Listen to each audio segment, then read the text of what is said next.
ஊருக்குள்ள எங்க பார்த்தாலும் வெடி வெடி குண்டு வைக்கிறாங்களாம். உலகமாக சேவடனா இருக்கிறீங்க. ஊருக்குள்ள எங்க பார்த்தாலும் வெடிகுண்டு இல்ல, வெடிகுண்டு அது வைக்கிறாங்களா? ஐயா, இந்த பயலுக ஊருக்குள்ள எங்க பார்த்தாலும் வெடி வைக்கிறதாக கேள்வி. ஊருக்குள்ள எங்க பார்த்தாலும் வெடி வைக்கிறதா கேள்வி. நான் பிறந்ததுல இருந்து அந்த சத்தமே கேட்டதில்ல. அட அது இல்லையா, நான் பிறந்ததுல இருந்து இன்னும் வெடி சத்தம் என் காதுல விழுந்ததே இல்ல. எனக்கு அப்படியெல்லாம் ஒண்ணும் இல்ல. பிறந்ததுல இருந்து என் காதுல வெடி சத்தம் விழுந்ததில்ல. இப்ப வெடிச்சதே அந்த சத்தம் கேட்கலையா? என்ன இப்ப வெடி வெடிச்சதே அந்த சத்தம் கேட்கலையான்னு கேட்டேன். வெடி வைக்க போறியா? வெடி வச்சாச்சு, வெடிச்சாச்சையா. பையி ஓ, எங்களுக்கு என்ன இதெல்லாம் ஒரு காதா? என்ன சத்தம் இல்லாம சும்மா வாய அடிச்சுட்டு போறான்? அவன் ஊமை. என்ன வெடி மருந்து நாத்து வருது, வெடி சத்தத்தை காணு.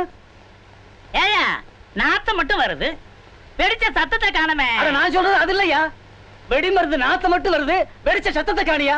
உன் கூட பேசுறவங்க எங்க போய் மோதிக்கலாம். இப்படி ஒரு செவடனை என் வாழ்க்கையில நான் பார்த்ததே கிடையாது. இவனுக்கு எதுக்கு காது? ரெண்டையும் அறுத்துட்டா என்ன?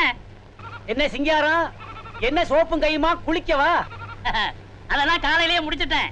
இப்ப குளிக்க போறேன். ஆஹா, நான் சோப்போட பார்த்த உடனே ஒருவேளை குளிக்கத்தான் போறியோன்னு நினைச்சுட்டேன். அதெல்லாம் நான் செய்யறது இல்ல.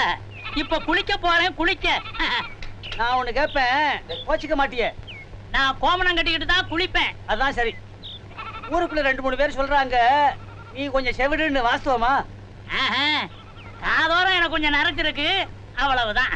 நான் என்ன நினைச்சுட்டேன், உனக்கு காது கேட்காதனால ஒருவேளை நீ செவிடா இருப்பியோன்னு. அப்படியெல்லாம் ஒண்ணும் இல்ல, கொஞ்சம் பித்தான. வரட்டுமா? உன் வீட்டுல ஏதாவது விசேஷமா? ஏன் இப்படி கேக்குற? இந்த பூ பழம் இதெல்லாம் வாங்கிட்டு வர சொன்னீங்க, அதான் கேட்டேன். ஆமா, விசேஷம்தான். இன்னைக்கு எனக்கு முதலிரவு. சாந்தி முகூர்த்தமா? உனக்கு தான் கல்யாணமே ஆகலையே, இது எப்படி? அது பரம ரகசியம், வெளியில யார்கிட்டயும் சொல்லக்கூடாது. எதுவா இருந்தாலும் என்கிட்ட சொல்லு, என் கழுத்து அறுத்தாலும் மூச்சு விட மாட்டேன். நீ சும்மா இவ்ளோ கேக்குற, உன்னை நம்பி சொல்ற. மாப்பிள்ள யாரு தெரியுமா? யாரு? தங்கராசுதான். தங்கராசா? நெசமா தான் சொல்றியா? ஆமா, யார்கிட்டயும் சொல்லாத.